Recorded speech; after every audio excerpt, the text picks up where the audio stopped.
Porque todos no se ponen de pie un segundo. Ah, yo creo que toda la gloria y honra es para Dios de lo que hacemos, pero también creo en el lado de reconocer la vida de ciertas personas. Y esta mañana yo quisiera reconocer el trabajo que tus pastores han hecho hasta el día de hoy en esta iglesia. Es una increíble iglesia. Al equipo de colaboradores, al staff. ¿Por qué no les damos un fuerte aplauso a los pastores Martín y Betty, a la familia Bejar, a todo el equipo, la banda, los colaboradores? Es increíble. Nada más quiero que sepas que esto no es normal lo que está pasando aquí en Apatzingán. O sea, Dios está aquí. Es una buena iglesia, estás en un buen lugar. Alguien está agradecido con Dios por una familia como esta. Dale un fuerte aplauso a Jesús una vez más. Y luego puedes tomar tu lugar. Muchas gracias por recibirme aquí. Los pastores les mandan un fuerte abrazo. Los pastores Hansen, mis pastores de allá en Tepic, tienen su casa en La Fuente. Es una iglesia muy parecida aquí. Siento como que si cierro los ojos estoy en el mismo lugar. Solo son distintos rostros, pero es el mismo corazón y el mismo ambiente. Y es increíble ver lo que está pasando aquí. Entonces, ¿estamos listos para esta mañana? A mí me pasa a veces que sube alguien más joven que yo a predicar y luego empiezo a pensar, pues, ¿qué me puede enseñar él? O sea, si somos honestos, ¿está bien? Lo puedo ver en algunos de sus rostros. Podemos ser honestos. En la iglesia podemos ser honestos y está bien, yo no tengo mucho que enseñarte, pero está bien si leemos la Biblia un poco y de ahí todos siempre podemos aprender, ¿está bien? Estaba el otro día pensando acerca, pues, Dios, ¿qué quieres hablar en Apatzingán? Y me gusta mucho esta predica que quiero compartirte esta mañana y quiero hablar un poquito del contexto antes. Todos sabemos quién fue el pueblo de Israel, ¿no? El pueblo de Dios, Antiguo Testamento, y hubo un día donde Dios les prometió a ellos que iban a entrar a la famosa tierra prometida. ¿Alguien sabe de lo que estoy hablando un poco? Es solo un poco de idea para entrar. Y Dios manda a palabra y les dice: yo les prometo, va a haber una mejor tierra para ustedes. Va a haber mejores tiempos para ustedes, va a haber más victorias para ustedes, va a haber tranquilidad. Sus hijos van a vivir en un mejor lugar en el que están ahorita. Y Dios promete tantas cosas. Entonces todos sabemos la historia. Estaban en Egipto como prisioneros. Luego Dios levanta un hombre llamado Moisés. Por medio de él trae los 10 mandamientos, la ley. Después salen, todos sabemos el Mar Rojo. Hay películas de eso, hay cosas sin fin. Después Moisés se va y queda un hombre llamado Josué. Fue él tomó el lugar que Moisés dejó. Y quiero hablar acerca de una historia que me gusta muchísimo, de este hombre llamado Josué. Piensa esto: Dios había prometido algo que aún no se había cumplido. Entonces tu líder se va y queda alguien como Josué con una promesa de parte de Dios y una responsabilidad enorme que un hombre atrás dejó, un legado enorme. Y queda este muchacho, porque no estaba grande de edad, era un joven queriendo ser adulto ya, y queda ahí abandonado con una responsabilidad enorme. Dios lo había prometido, su líder había creído en eso, pero ahora él estaba frente a un pueblo, millones de personas buscando ver lo que Dios había prometido que iba a hacer. Dice la historia que un día, piensa esto, dice que él se fue a un monte una tarde. Yo me imagino que estaba algo frustrado. Piénsalo. Quieren entrar a una tierra que Dios les había prometido, y era una tierra de gigantes, literalmente. Eran gente enorme, mediana hasta 3 metros, sus camas eran más grandes que las king size que ahora tienes en tu casa. Eran cosas enormes. Y ellos tenían que entrar ahí, pero para entrar ahí tenían que pelear contra ellos. No nomás entraban y, oye, Dios nos dijo. Sí, ¿por qué no hace un fuerte aplauso al equipo de sonido? Es increíble. Siempre tienen la culpa de todo, ¿verdad? Allá también en Tepic, como algo falla, no importa si fue en Vida Babies, fue el del sonido, ¿eh? Allá en Tepic igual, pero es increíble el trabajo que hacen los sonidistas. Y entonces, ¿en qué estaba Josué, verdad? Y Josué va al monte, está un poco frustrado, se va solo, deja todo el pueblo y decide ir, yo creo que a pensar bien cómo le iba a hacer para liderar un pueblo tan enorme y poder llegar a ver lo que Dios había prometido hacer. Y va a estar en las pantallas Josué 5 del 13 en adelante. Dice que sucedió que cuando Josué estaba cerca de Jericó, levantó los ojos y miró, y he aquí un hombre estaba frente a él con una espada desenvainada en la mano. Y Josué fue hacia él y le dijo: ¿eres de los nuestros o de nuestros enemigos?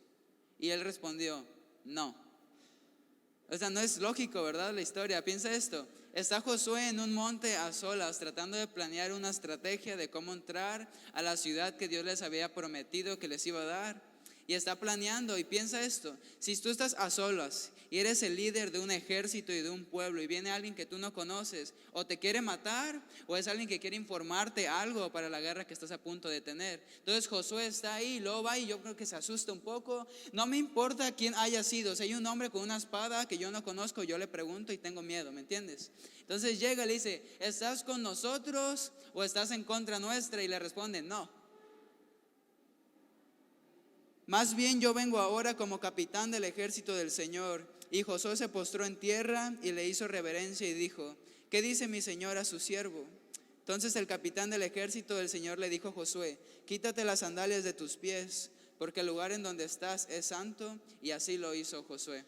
Oramos y comenzamos esta mañana. Señor, gracias por lo que tú nos quieres hablar hoy.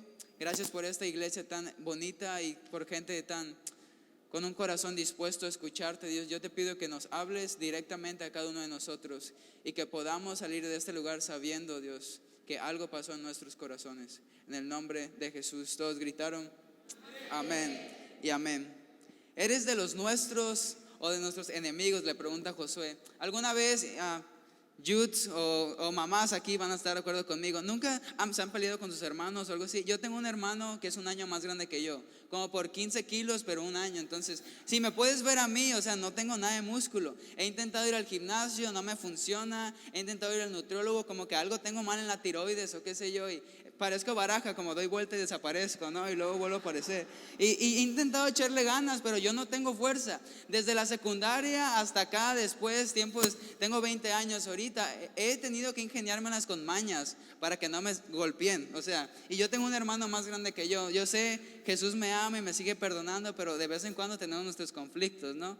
Y me acuerdo, hace como 3 años que yo todavía no estaba muy convertido, la verdad, si soy honesto. Y recuerdo que no sé por qué nos estamos peleando. Entonces estamos en la casa, mi mamá no estaba y empezamos a tener un conflicto, mi hermano y yo. Y tú sabes que entre hermanos pues siempre hay que llevarlo a otro nivel, ¿no? El que más asusta es el que gana. Y yo dije, pues si nos agarramos a golpes, perdón, yo sé que ya Jesús me cambió. Dije, si nos agarramos a golpes, yo voy a perder.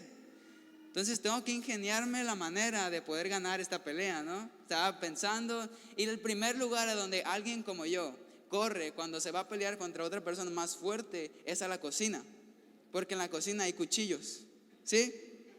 No me juzgues, estaba en peligro, ¿me entiendes? Ya Jesús me cambió. Entonces yo voy corriendo, agarro un cuchillo de la cocina y yo voy a tener un enfrentamiento con mi hermano, ¿no? ¿Me doy a entender? No me juzgues, te lo prometo que termina bien al final. Jesús te va a hablar. Y yo estaba con él y estábamos ahí y él estaba tan enojado porque pues no podía soltarme un golpe nada más, porque a lo mejor lo cortaba yo, o sea, yo estaba loco, ¿no? Y estábamos ahí, entonces él suelta un mal golpe, le da una de las sillas del comedor, así pobrecito, andaba después con el brazo vendado en la semana. Y recuerdo que después de como 40 minutos de estrés y movimientos y tú sabes, ¿no? Estamos ahí generando combos de golpes y al final se escucha que alguien toca la puerta, luego tú sabes, a lo mejor es alguien que no vive aquí, obviamente está tocando, y después mete la llave y dije, es mi mamá. Llega, se mete, ve a sus hijos en plena pelea y tú sabes que la pelea terminó cuando hay una lágrima saliendo del ojo de una mujer, ¿no? O sea, no importa quién tiene novia aquí, novia, tú sabes que ya perdiste, hombre, si la muchacha saca lágrimas, ¿no? O sea, ya no hay más que seguir. Entonces, recuerdo, estaba ahí, estaba tan enojado con mi hermano, estábamos en una pelea. Entonces mi mamá llega y dice, y empieza a llorar. Y no hay nada que quebrante mi corazón más que ver a mi mamá llorar, me doy a entender. Entonces ella dice, cálmense ya. Y luego yo digo, mamá, pero él empezó a hacer esto y él me tiró esto y bla, bla. Y luego empieza mi hermano del otro lado, pero él sacó un cuchillo y me dijo esto y me empezó a hacer enojar por esto y bla, bla, bla, bla, bla. Y cada quien traía su onda. Yo decía que yo tenía la razón, mi hermano decía que él tenía la razón y ambos tratábamos de convencer a mi mamá de que le diera el gane a uno de los dos. Entonces, como toda madre en este mundo tiene la mejor explicación y el mejor poder y la mejor palabra de autoridad, y no sé si en realidad es suficiente fundamento, pero la frase que ellas dicen para terminar cualquier situación es: se callan porque soy su madre, ¿no? Entonces me dijo, mi mamá terminó así la discusión. Dijo, no me importa si tú empezaste o si tú empezaste o si tú tuviste la culpa o tú tuviste la culpa, se callan los dos. ¿Por qué? Porque soy su madre. Entonces así fue como terminó la discusión y cada vez que intentamos convencerla que se ponga del lado de uno de los dos, ella termina siempre ambigua, termina en medio, dando la razón a ella misma, porque ella es la madre. Mamás digan amén a eso. Hijos digan ouch o algo así. Y así estábamos, y se me hace tan chistoso cómo Dios muestra su corazón así. Cómo a veces, alguna vez te has preguntado, si somos honestos, si yo tomo esta decisión, o si yo tomo otra decisión, si yo entro una carrera en la universidad, o si yo tomo este trabajo, o si yo me junto con tales personas, ¿nunca te has preguntado si Dios va a seguir estando contigo o no? Si somos honestos, seguido me pasa, yo terminé la preparatoria y hay un instituto bíblico allá en mi iglesia, y yo oraba: Dios, si yo entro al instituto, ¿tú vas a seguir estando conmigo o no? Dijo: o si entro a la universidad y si no era lo que tú querías, ¿vas a seguir estando conmigo o no? Entonces termino el instituto, entro a trabajar en la iglesia y digo: Dios, ¿tú vas a estar conmigo si yo trabajo en la iglesia o vas a estar conmigo si yo busco un trabajo allá afuera? Y pasa, si entras a una relación, tú dices: Dios va a estar conmigo o no va a estar conmigo. Tomas un trabajo nuevo y dices: Dios va a estar conmigo o no va a estar conmigo. Y la cosa es que la respuesta de Dios siempre es no. Y yo cada vez esto me frustra un poco, porque en mi mentalidad y en mi forma de entender a Dios y a mi manera no puedo. Yo siempre voy con Él y digo: Dios, ¿vas a estar conmigo o vas a estar con aquella persona? Ves que Dios usa a tal persona y dices: ¿por qué lo usas a Él y a mí no? Es porque estás con Él y conmigo no. ¿Por qué a tal iglesia tú le estás dando crecimiento pero a la nuestra no? ¿Estás con ellos nada más o con nosotros no? ¿Por qué a tal vecino le va mejor y trae mejor carro y nosotros no? ¿Vas a estar conmigo o no vas a estar conmigo? Y la respuesta de Dios cuando preguntamos esto es no. ¿Está bien si te explico un poquito por qué Dios es así esta mañana? Yo espero que Dios te hable. Es esto: estudiosos de la Biblia creen que el hombre que estuvo con Josué aquel día era Jesús mismo. Antes de venir Él a nacer como un bebé en el Nuevo Testamento, gente que estudia más que yo, porque yo no, la verdad, o sea, soy honesto, con trabajos acabé la secundaria. No, no es cierto. Sí terminé bien, estudien. Y estudiosos teólogos de la Biblia dicen que el hombre con la espada que se apareció a Josué en aquel monte era Jesús mismo. Y a mí me gusta creerlo así. Si no es así, algún día que esté en el cielo le voy a preguntar y le voy a decir: oye, ¿sí eras o no eras? Y ella me va a decir: sí. Entonces está bien. No dice la Biblia con certeza 100% que él era, ¿está bien? Pero es algo que teólogos creen por algunas cosas indirectas que en la misma historia hay. Y estudiosos dicen que era Jesús. Entonces, si era Dios mismo en persona quien se le apareció a Josué aquella vez, causando una conversión un poco extraña, yo quiero explicarte una serie de cosas esta mañana. Dios no viene a tomar partido en tu vida, Él viene a hacerse cargo de toda ella. Él no viene cuando tú vas y dices: Dios, ¿vas a estar conmigo? ¿Me va a ir bien si tomo esta decisión o no me va a ir bien conmigo? Te voy a ser honesto esta mañana. Dios no es alguien que está dispuesto a someterse bajo tu voluntad. Él trae su propio bando. Él no está de tu lado o del que te cae mal. Él no está del lado del vecino con más dinero o de tu lado. Él no está del lado de cierta iglesia o de otra iglesia. Él no está del lado de tal familia o de tal familia. Él trae su propio bando. Y te voy a ser honesto aún más: si tú quieres ganar batallas en tu vida, más te vale estar del lado de Dios. Porque Dios no es alguien que se pone bajo la voluntad de ciertas personas. Dios no es alguien que está dispuesto a tomar ese lugar. Yo quiero que entiendas esto. Él es un Dios que trae su propio bando. Y es un Dios que viene a hacerse cargo de cualquier situación. Es por eso que Dios, tú nos prometiste que nos vas a dar esa tierra. Entonces, ¿estás con nosotros o estás con ellos? Y Dios les dice: no, porque yo soy Dios. Yo les prometí la tierra de ellos, pero eso no significa que yo estoy bajo ustedes. Yo soy Dios y más te vale estar conmigo para que tú ganes lo que yo te prometí que ibas a ganar. Y luego va y le dice: hay algo súper extraño cuando Dios pide que se quiten las sandalias de los pies. Lo pidió con Moisés antes. ¿Alguien se acuerda de la zarza ardiente? Y le dice: quítate las sandalias. Y luego va, y la única cosa que Dios le pide a Josué a cambio, dice: pues quítate las sandalias. Y antes, he estado estudiando mucho antes acerca de esto porque me causa duda. Antes la gente hacía tratos quitándose las sandalias de sus pies. Es súper raro. Es como si yo voy con alguno de ustedes y yo le digo: hermano, hay una buena película en el cine, ¿vamos? ¿Sí?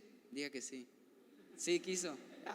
Ya, vámonos. No es cierto. Y yo le digo: entonces el trato es: usted va a poner las entradas y yo las palomitas. Es justo, ¿no? Porque las palomitas valen como 1,500 pesos en el cine.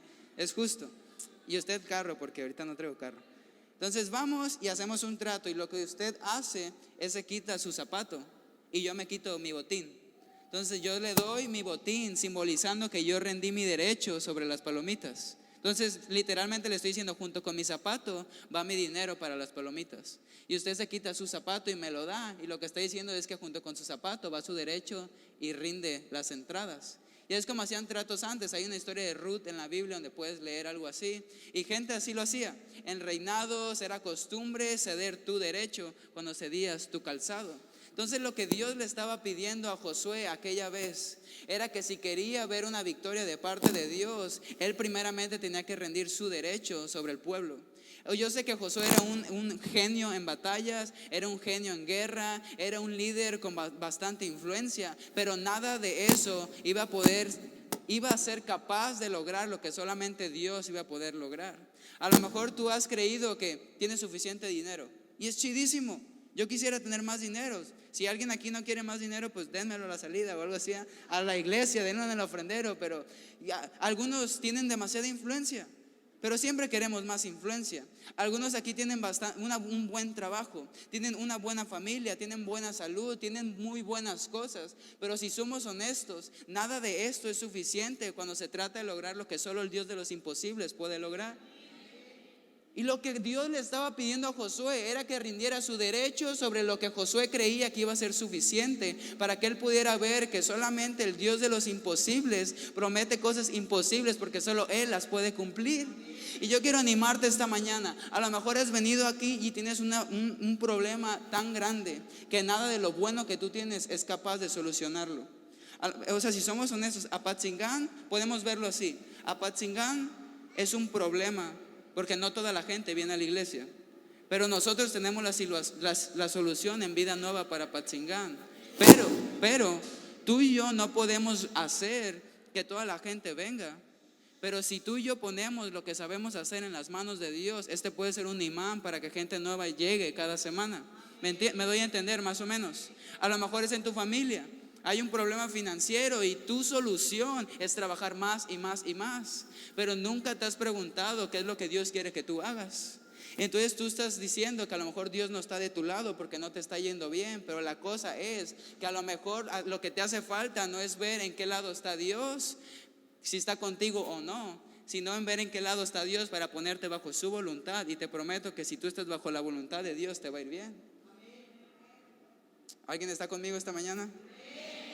Te prometo que todo encaja mejor al final. Te puedo hacer unas preguntas y no necesitas contestarlas al final. Yo espero que Dios hable a tu vida. ¿Quién está a cargo de tu vida?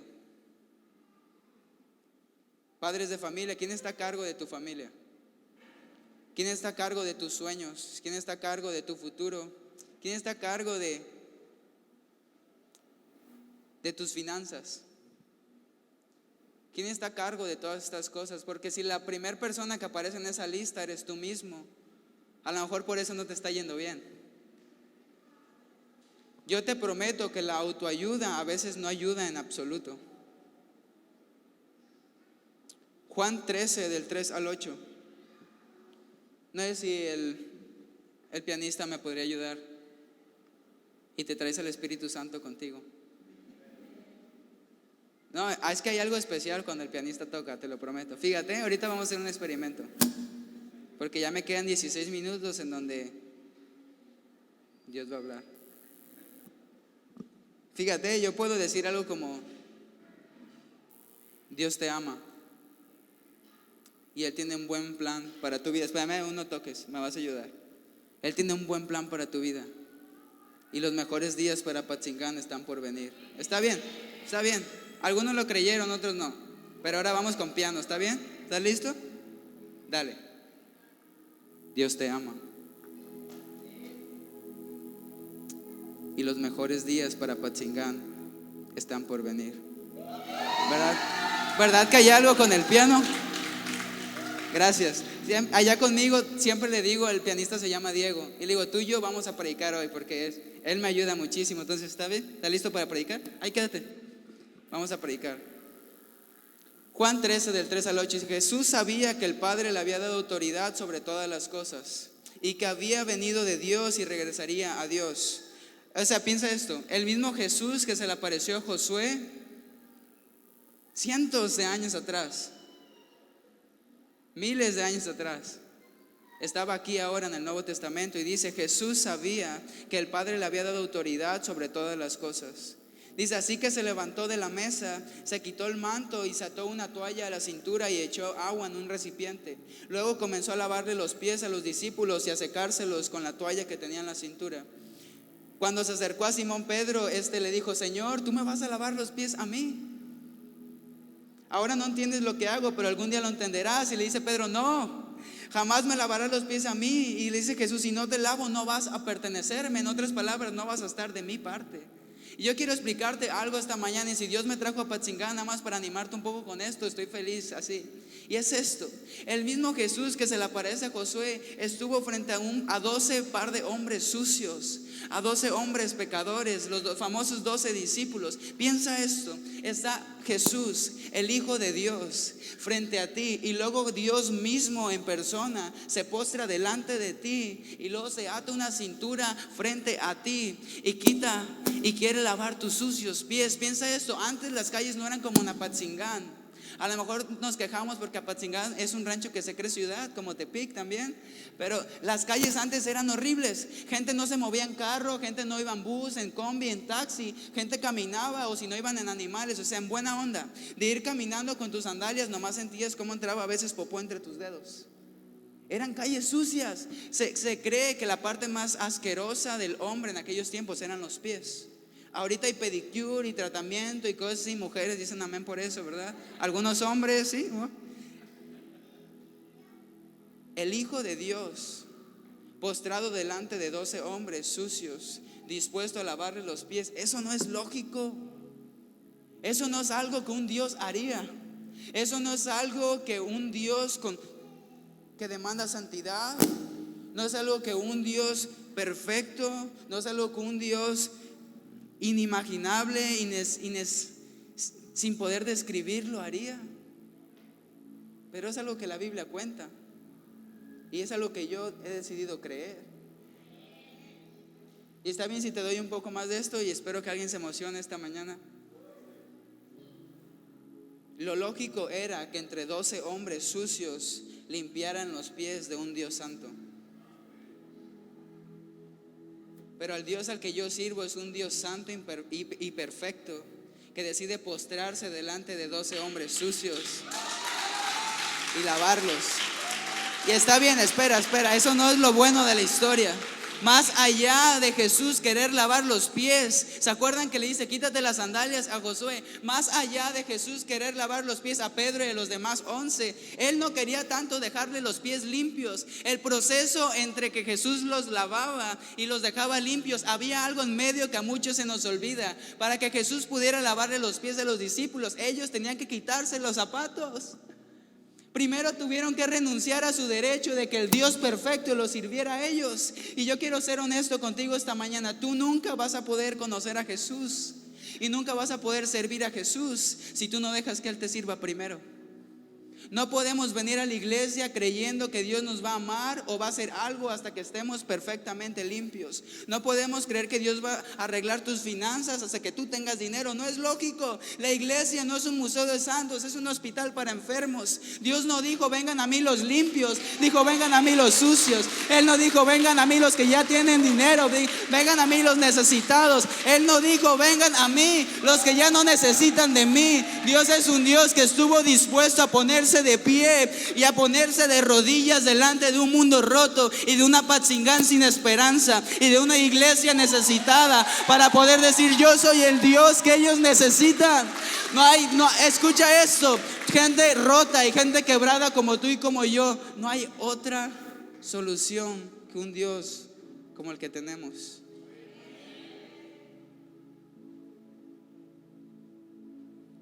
Tú puedes tener fe o puedes tener el control, pero no puedes tener los dos.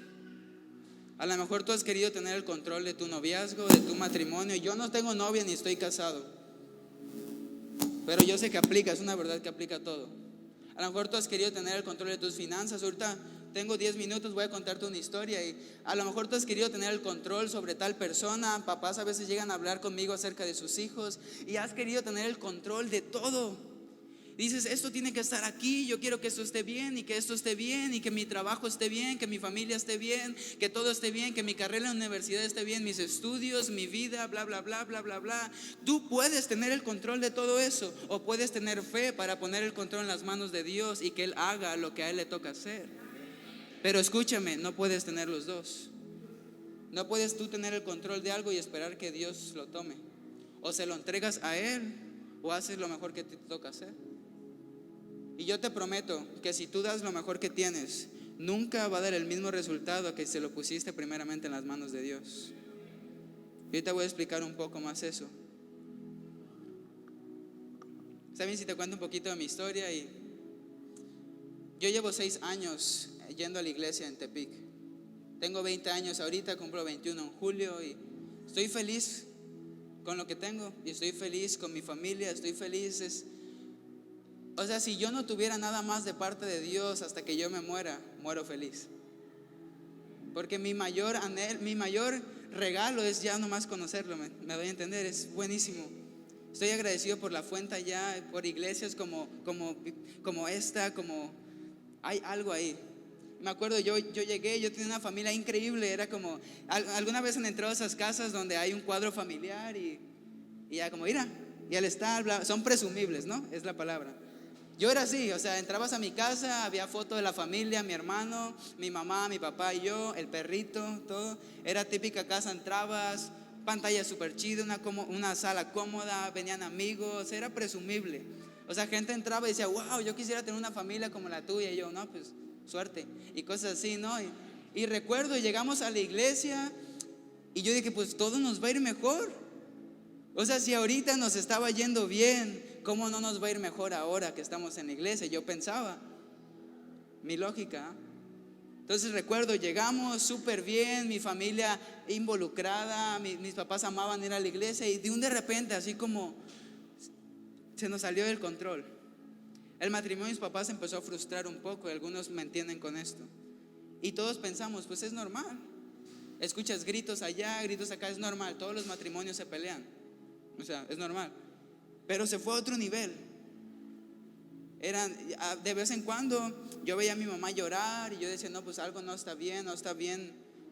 Y buscábamos de tomar cartas en el asunto y hacernos cargo y a controlar y ir a pláticas y cosas de familia. Entonces ya pasaba un poco más grave. Recuerdo a veces veía a mi mamá llorar demasiado y era algo que a mí, o sea, si algo me quebranta el corazón es ver a mi mamá llorar.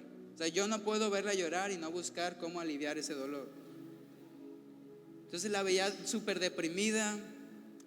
Mi papá era alguien súper trabajador, súper generoso. O sea, en mis cumpleaños, siempre cuento esta historia, él me daba una tarjetita en blanco y decía, feliz cumpleaños, hijo, esto vale por 2 puntos y espacio en blanco. Entonces eso es lo que me daba de regalo cada vez. Y gente pensaba, pues qué chafa, un papel. Pero en el papel yo podía escribir lo que quisiera. Literal, podía escribir una cuatrimoto, o el nuevo Xbox que salió, o bla, bla, bla. Entonces yo se lo devolvía a él y en la tarde de mi cumpleaños íbamos y canjeábamos el vale. Era chidísimo.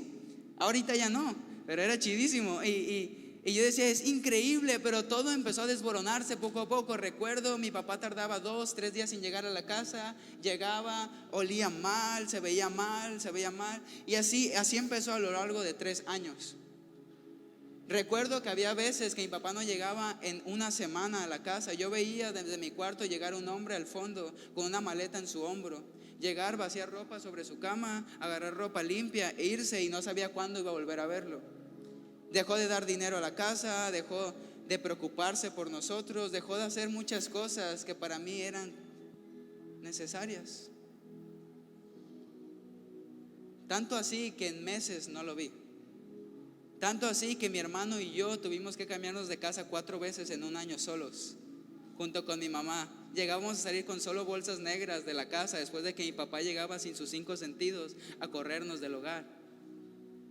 O sea, yo sé lo que es vivir de arrimado con una familia que no conoces y no pedir más cuando no te llenaste de comer.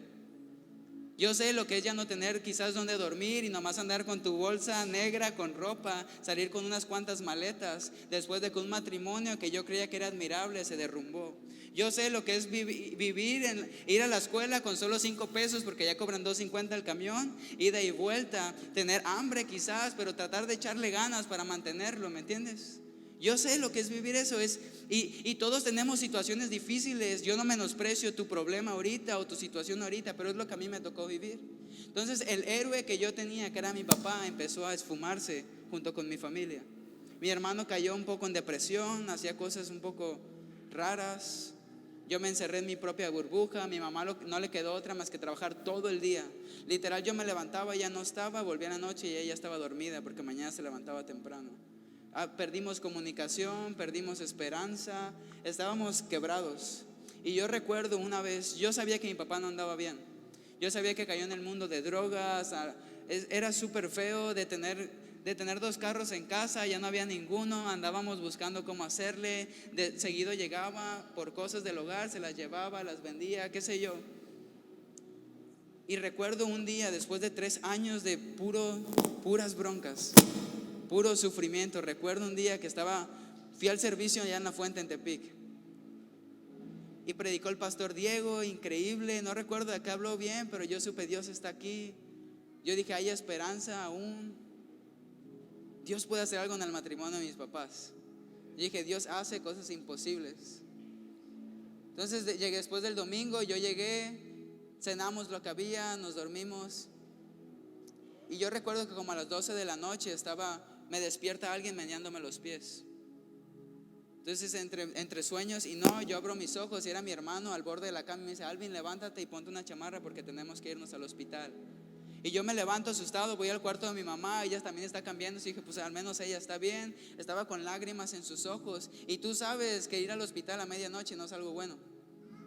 Entonces en mi mente yo no tengo otro marco más triste o depresivo o algo que me haya marcado más mi vida que llegar al hospital y ver a mi familia reunida porque mi papá había muerto después de 3 años de una mala vida a causa de 3 paros cardíacos por ingerir no sé qué tantas cosas. ¿Está bien si soy honesto contigo esta mañana? Dime dónde estaba el Dios con buenos planes cuando la situación no dicta que Dios es un Dios con buenos planes. Yo quiero animarte esta mañana. A lo mejor tú has vivido tu vida hasta aquí con cierto rencor, y no rencor a la iglesia o a tus líderes, sino a Dios, porque no ha hecho lo que Él prometió que iba a hacer.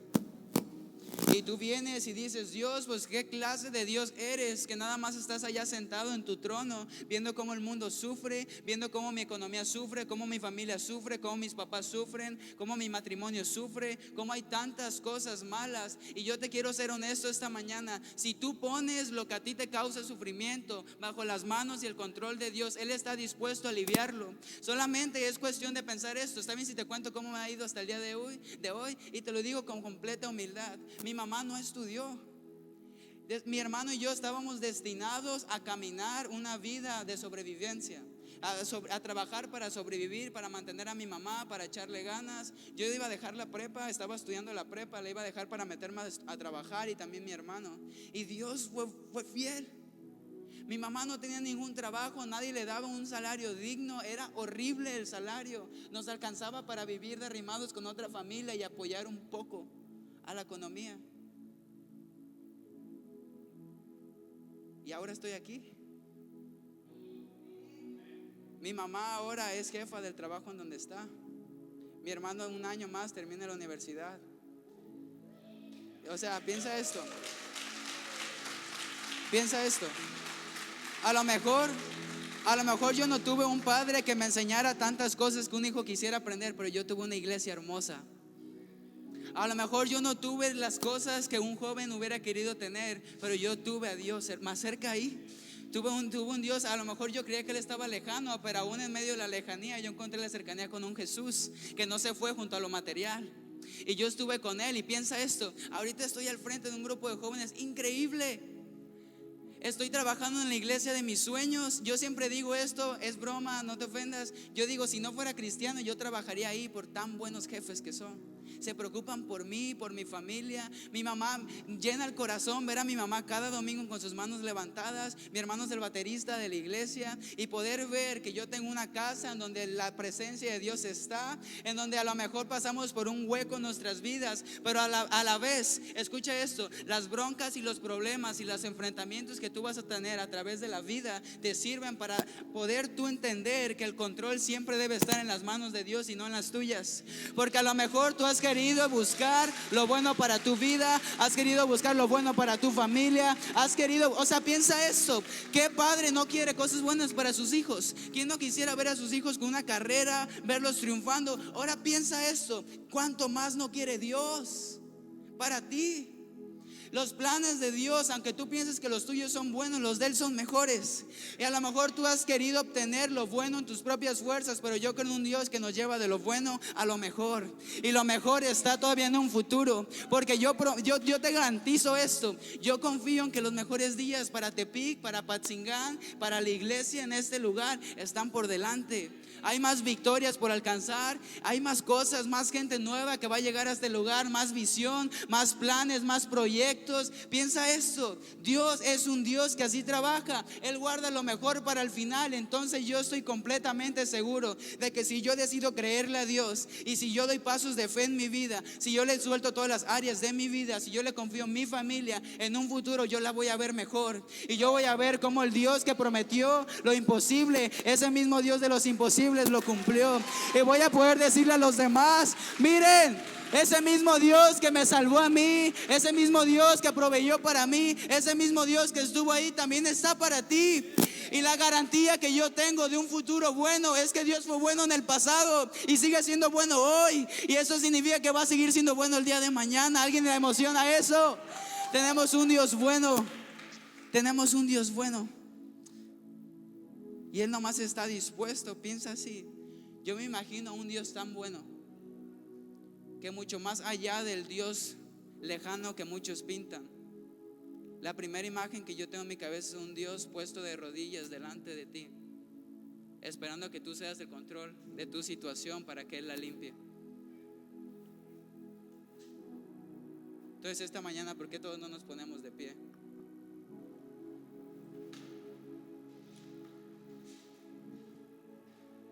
Y yo quiero animarte una vez más. Si estás batallando en algún área, si hay alguna situación que tú dices: yo hice lo que pude y no funcionó, yo he dado lo mejor que tengo y no progresa, yo he intentado hacer, yo te animo una vez más. Pregúntate qué es lo que Dios quiere hacer. A lo mejor no es lógico. Piensa, si estás batallando con finanzas y Dios te pide dar, no es lógico, te vas a quedar con menos, ¿no? Y así en todas las áreas Dios pide que hagamos cosas que no parecen lógicas, pero Dios bendice riesgos y su lógica no es la misma que nosotros. Entonces esta mañana, con todos los ojos cerrados, si hay alguien aquí que quisiera ver lo mejor venir, y hay algún área que tú sabes que necesitas rendir a Dios, a lo mejor es familia, a lo mejor es trabajo, a lo mejor es alguna relación, y tú sabes que a lo mejor no deberías de estar ahí, y tú quieres ver tu área prosperar, yo te voy a pedir: ¿por qué no levantas tus manos ahí donde tú estás? Yo quisiera orar por ti antes de irme. Señor, gracias porque tú eres un Dios fiel. Gracias porque eres un Dios bueno. Y yo oro esta mañana, Dios, por los mejores días para la iglesia en Apatzingán. Que ellos puedan ver, Dios, que hay más victorias para el día de mañana, y que tú sigues siendo un Dios fiel. Que a lo mejor no veamos provisión ahorita, pero eso no significa que tú eres un Dios que provee. A lo mejor no veamos sanidades ahorita, pero no significa que no eres un Dios que sana. A lo mejor no veamos, Dios, mucha gente ahorita, pero sabemos que esta iglesia es un imán de gente, y vamos a ver una iglesia llena, una iglesia, Dios, que abastece las necesidades de tu casa, una iglesia generosa, Dios, familias bendecidas, hijos bendecidos, Dios, es gente con carreras bendecidas, con trabajos prósperos, Dios, gente que camina de victoria en victoria, y que vamos de lo bueno a lo mejor, y no nos detenemos hasta ver, Dios, esas cosas imposibles hechas realidad en esta ciudad. Y oramos por Apatzingán, Dios, y oramos por Morelia, por nuestras vidas, Jesús, que podamos ver los mejores días de nuestras vidas por delante, en el nombre de Cristo Jesús. Y todos gritaron amén y amén y amén. Muchísimas gracias. Dios los bendiga. Y